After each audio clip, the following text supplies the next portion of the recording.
नमस्कार, मी मृणाल देशमुख, अध्यक्ष MD foundation. आज आपण आलो आहोत गुरु नानक आनंदाश्रम मावळ येथे। चला तर मग आपण या सगळ्या आजी आजोबांना भेटूया।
सगळेजण बसलो आहोत इथं करताना.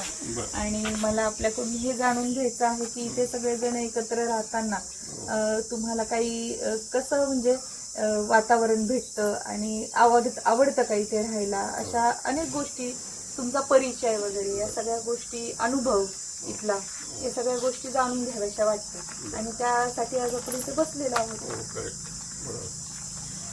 सर्वात आधी तुम्ही आमच्या आश्रमाला भेट दिली, तुमचं अभिनंदन करतो. माझं मुख्य प्रॉपर गाव जळगाव जिल्ह्यात. माझं पूर्ण नाव भागवत दगाजी भालेराव. मी 1 वर्षापासून इथं कार्यरत आहे. त्या आश्रमात पण होतो काही दिवस, नंतर इथं आलो. इथं माणूस नव्हतं त्यामुळे माझी पोस्टिंग इथं झाली.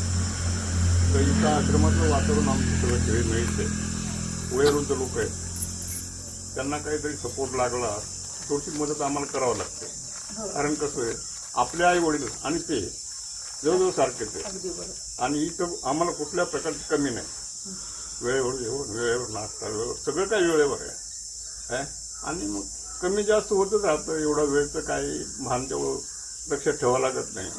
आता आश्रमाचं देखभाल करणारे ते अर्जुन काळोखे, ते आमचे सगळ्यांना हँडल करतात.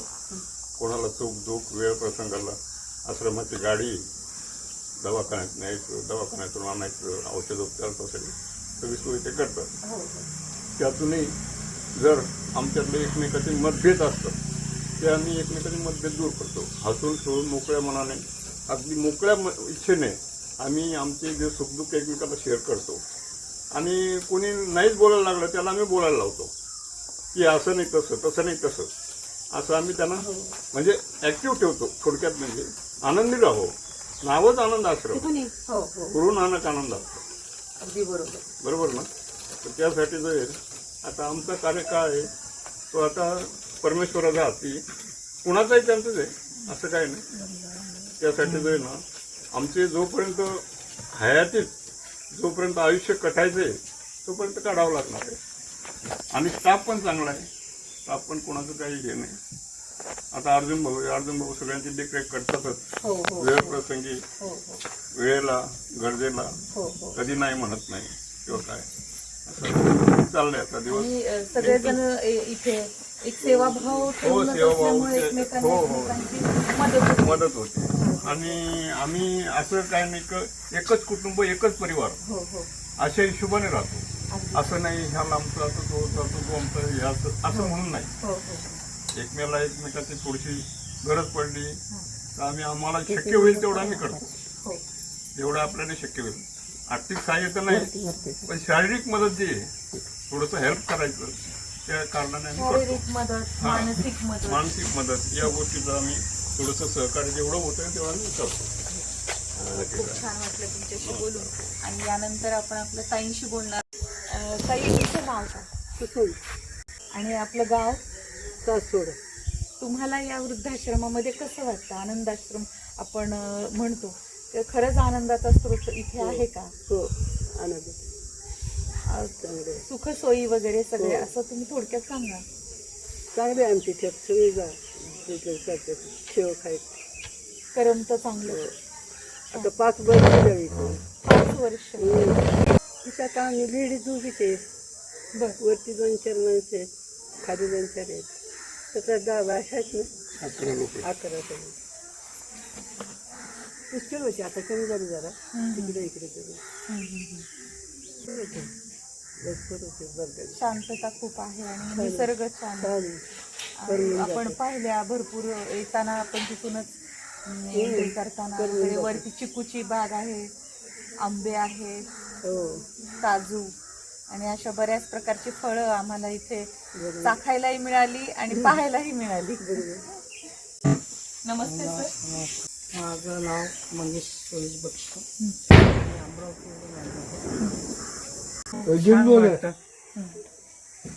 सगळे आमचे नातेवाईकच पण त्यांना हसून खेळून हे करायसाठी कोणतरी असं लागतं.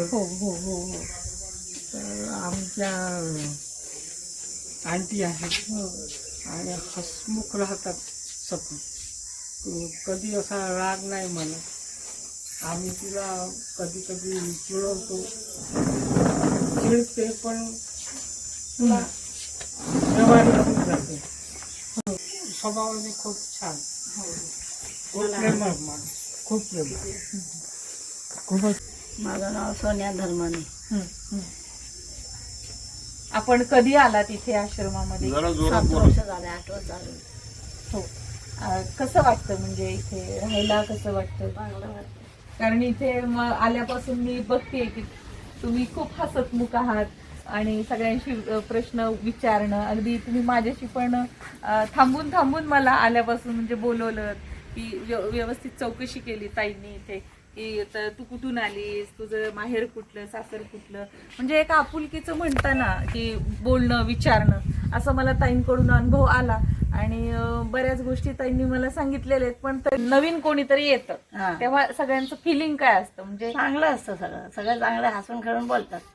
एक उत्सुकता पण असेल ना की आता आलेलं नवीन मेंबर हे असं असं आहे, तर मग आपण त्यांच्याशी ओळख करून घेणं, आपल्यामध्ये सगळ्या ग्रुपमध्ये परत त्यांना समाविष्ट करून घेणं वगैरे ह्या सगळ्या गोष्टी हा आहेत ना. मग नवीन कोणी आलं सगळ्यांची ओळख करून द्यायची, गप्पा मारायचं, बोलायचं, खेळायचं. मी आता एकटी आहे, मग टीव्ही पण बघते, लुडो खेळत बसते एकटी. अरे वा, किती छान. म्हणजे अगदी लहानपणी आपल्याला जे करायला मिळालेलं नाही ते या वयात आपण करून घ्यायचं, अशा काही बऱ्याच गोष्टी मला इथे जाणून घ्यायला मिळाल्या. ताई, खूप छान वाटलं तुमच्याशी बोलून. धन्यवाद. मला तुमचा परिचय आणि आपण या आनंदाश्रमामध्ये आल्यानंतर तुम्हाला कसं वाटलं, इथली सर्व्हिस कशी आहे, याबद्दल मला थोडंसं आपणाकडून जाणून घ्यायचं आहे. मला लई चांगला वाटतं तिकडे. जेवण पण चांगलं आहे, सेवा पण मला चांगलं करतात.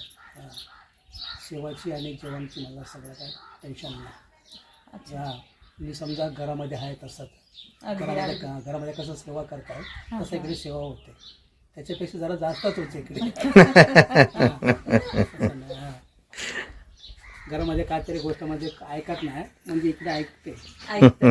हो, आणि टाइम टू टाइम जेवण, नाश्ता सगळं, मिळते, दवाखाना आंघोळ वगैरे घालतं. बघ आता सकाळी चांगलं घालून आलो मी. हो हो हो. म्हणजे आंघोळ घालण्यापासून ते सगळ्या गोष्टी, नाश्ता, जेवण, अगदी सगळं इथे सर्व्हिस खूप छान आहे. सगळ्या पद्धतीने काळजी घेतली जाते हे आम्हाला तुमच्याकडून कळालं. आणि इथे तुम्हाला मगापासून मी बघते म्हणजे फिरवतात पण सगळीकडे तुम्हाला, असं की छान पण वाटतंय, छान पण हिरवळ वगैरे. झाला मला इकडे 5 वर्ष चालू. 5वं वर्ष चालू आहे. पहिल्याच झालेला कॉल होतो, पहिल्याच मला बर बर. पूर्ण एक साईड, एक साईड, लेफ्ट साईड. मग त्याच्यामध्ये काही प्रगती वगैरे झाली का? मेडिसिन चालू आहे, हां हां, गोळ्या वगैरे चालू आहे, उपचार वगैरे. चालू आहे. आणि डॉक्टर पण बोलला वॉक करत राहता वगैरे खाऊन, वॉकमध्ये न सुधारणार. हो हो हो. ते स्टँडला धरून चालायचं थोडं. बरोबर बरोबर. आहे इथे चालायला पण भरपूर जागा आहे. भरपूर झालं. मोकळी जागा आहे. मोकळी जागा आहे, हवा शुद्ध आहे. नावात सुद्धा आहे. आपण सगळ्यांशी खाली या, बोलत खाली आहोत. जाऊ किती घे. आणि बोलता बोलता माझी ओळख मावशींशी झाली, इथल्या सुरेखाताई शी ओळख झाली. आणि सुरेखाताईंकडून आपण जाणून घेणार आहोत. कारण कसं असतं, एक सेवा करणाऱ्या आणि सगळं काही पाहणाऱ्या भूमिकेत ती व्यक्ती एक आईच्याच भूमिकेतून जात असते. आणि त्यांचं मनोगत यावेळी आपल्याला खूप महत्त्वाचं असं मला वाटतं. कारण सगळं मॅनेज करताना पटकन कोणीतरी हाक मारली की धावत पळत जाणं, ह्या सगळ्या गोष्टी ताई रोजच करत असतात. तर आपण थोडंसं जाणून घेऊयात की इथे काम करताना ताईंचा अनुभव काय आहे. खूप छान वाटतं, आमच्या घरासारखं वाटतं असं की जी लोक आहेत ते आम्हाला आईवडिलांसारखे वाटतात. आणि जे मी 6 वर्ष झाले तर कामाला येऊन. 6 वर्ष. 6वं वर्ष आहे. तर आमचे साहेब पण खूप चांगले आहे. मेन मालक ते पण चांगलं आहे, दुसरे मालक ते पण चांगले आहे, सुपरवायझर अर्जुन काळुके ते पण चांगले आहे, आणि गौतम राऊत तर ते पण चांगले आहे. आणि सगळा स्टाफ पण आमचा हसून खेळून राहतो चांगला. हो हो हो. गप्पा गोष्टी हो करत, हो, मजेने. मस्करी करत. हो, हो, हो, चांगलं राहतात. इथे मी सकाळी 9ला येतो, 5ला जातो. 9 ते 5. लवकर या, लवकर. हो हो हो. आणि आता आम्ही 4 जणी हे इथं सेवेला. हो. म्हणजे अगदी सगळ्या बेड रेस्ट पासून हो, हो, पेशंट हो, इथे हो, आहेत, हो. तर त्या पेशंटची आंघोळ घालण्यापासून हो, औषधं देण्यापर्यंत सेवा आपण करतात. अर्जुन पण करतो सगळं पेशंटचं हो, सगळं हो. सगळं लक्ष देतो. अर्जुन दादा. हो हो तो सगळं लक्ष देतो. आम्ही पण ह्याला कोणाला पाणी लागतं कोणाला काय लागतं आपलं काही लागतं. ते लक्ष द्यायचं सगळं प्रमाणचं बघायचं. 9 वाजता येतात आणि संध्याकाळी 5ला जातात. ह्या एकट्याच नाही तर इथे जोडीनं हे पती पत्नी जोडीनं काम करतात. आणि हे काम करत असताना मला दादा तुम्हाला विचारावं असं वाटतं की काय एक्सपिरियन्स आहे इथे, म्हणजे काय काय सेवा आणि इमर्जन्सी मध्ये असं देत असतात, दिवसभर काय दिनक्रम असतो सेवेचा? माळीकाम करतो. माळी काम. अच्छा. माळीकाम गार्डनचं काम करतो. पुढं कटिंग बिटिंग पाणी बिणी झाडं बिडू हे काम करतो दिवसभर. हो. आपण पाहिलं सेवा मावशी करत असतात अगदी जेवणापासून सगळं. आणि परंतु आपण जे हा जो परिसर पाहतोय की जेवढा हिरवागार परिसर आहे याला खूप मेंटेनन्स करावा लागतो. तर या सगळ्या गोष्टी आपले दादा करत असतात. अगदी झाडांची फळं पिकलेली फळं काढून ठेवणे, उतरवणे आणि ते सगळे आपले स्टाफला व्यवस्थित खाऊ घालणे वगैरे या सगळ्या गोष्टी दादा करत असतात. यामुळे आपल्याला हा परिसर खूप छान वाटतो. नमस्ते. नमस्ते. सकुताई, मला तुम्हाला या इथल्या आश्रमाची माहिती विचारायची आहे की तुम्ही सकाळपासून संध्याकाळपर्यंत इथे कामासाठी येता तेव्हा काय काय करता, आणि मला तुम्ही या सगळ्या गोष्टी मोठ्या आवाजात सांगायच्यात जरा. आल्याहून येतं 9 वाजता. त्याच्यानंतर टेबलवरती पुसीते मी, झाडं मारते, नाश्ता पाणी करतो आमचा आणि टेबलवर पुसीतो. नंतर ज्याचं ती खाली रूम करायला, मी जाते वरचं रूम करायला तिकडं. आणि मग ते झाले का खिडके बिडके आपलं पंख बिंक सगळं पुसायचं, झाडू बिडू गार्डन मारायचं आपलं. पण इथे आल्यानंतर तुमच्या गप्पा गोष्टी पण होत असतील की सगळ्यांची, की असं जेवायला बसलो जेवायला बसल्यानंतर थोडं आपलं कसं काय कसं चाललंय काय. शिल्पाताई पण इथला एक स्टाफ मेंबरच आहे. तर शिल्पाताई, आपला इथला एक्सपिरियन्स काय आहे कामाचा आणि आपण काय दिवसभर करता? किचनमध्येच काम करत असते. स्वयंपाक ही मोठी जबाबदारी तुमच्याकडे आहे. चपात्या बनवायच्या आणि किचन साफ करायच्या, भांडी हे सगळं तुमचं काम सकाळी नाश्त्यापासून ते संध्याकाळच्या जेवणापर्यंत, दुपारपर्यंत 2 वाजेपर्यंत असते. पण अर्जुन दादांशी बोलूया. खरं तर एक म्हणतो ना आपण, एक पिक्चर दिसतो पण पडद्यामागचा कलाकार आपल्याला माहित नसतो. पण असं अर्जुन दादांचं काम आहे की ते सतत सगळ्यांच्या बाबतीतलं सेवा म्हणा, कोणाला इमर्जन्सी लागली म्हणा, म्हणजे यांच्याशिवाय चाकच फिरत नाही इथलं, असं काहीसं मला जाणवतंय बरं का, कालपासून मी पाहते आहे. पण तरी सुद्धा आपण दादांच्या तोंडूनच ऐकूयात की दादा इथे दिवसभर आणि वारंवार दादांची धावपळ कशा पद्धतीने होत असते आणि कशा पद्धतीनं इथलं काम ते मॅनेज करतात. आता मी 2008 मध्ये आश्रमात आलो होतो, म्हणजे अकोडीच्या आश्रमामध्ये. त्याच्यानंतर तिथे एक जे बेडवरती लोक आहेत तर त्यांना काय व्हायचं की एका रूम मध्ये राहायचे ते. मग त्यांना कसं फक्त उठल्यानंतर फक्त 4 भिंती दिसायचं, बाकीचं काहीच नाही. बाहेर कसं रोड वगैरे असल्यामुळे कोणी जात नव्हतं. मग आमच्या साहेबांच्या डोक्यात एक कल्पना आली की आपण एक असा आश्रम करू जिथं लोकांना म्हणजे असं बाहेर खिडकीतनं बघितल्यानंतर थोडं हिरवळ दिसावी, थोडं असं फ्रेश हवा मिळावी. कल्पना आली की असं आपण आश्रम करू की जे लोक बेडवरती असतात, ज्यांना चालता येत नाही, जे बाहेर जाऊ शकत नाहीत, तर त्यांच्यासाठी आपण असं एक आश्रम करू की त्यांना बाहेर बसल्यानंतर फ्रेश हवा, थोडं वातावरण चांगलं. तर त्याच्यामुळे मग त्यांनी हे आश्रम इथं आम्ही जागा घेतल्यानंतर हे बनवलं. मग 2015ला याचं ओपनिंग केलं. मग त्याच्यानंतर मग जे लोक जे बेडवरती होते तर त्यांना असं चालायला फिरायला जरा असं फ्रेश वाटायला लागलं, बरं वाटायला लागलं. मग तेव्हापासून हे आश्रम चालला. तर ह्या जी परदेशी मावशी आहेत ना, तर त्यांना ज्यावेळी आश्रमात आणलं तर त्यांना ते ऑक्सिजन मशीन होतं. बरं. ते मशीन असतं ना ऑक्सिजन, तर ते लावून आणलं होतं. मग त्यांना इथं राहिल्यानंतर 1 महिन्याभरामध्ये ते बंद करावं, म्हणजे बंद केलं.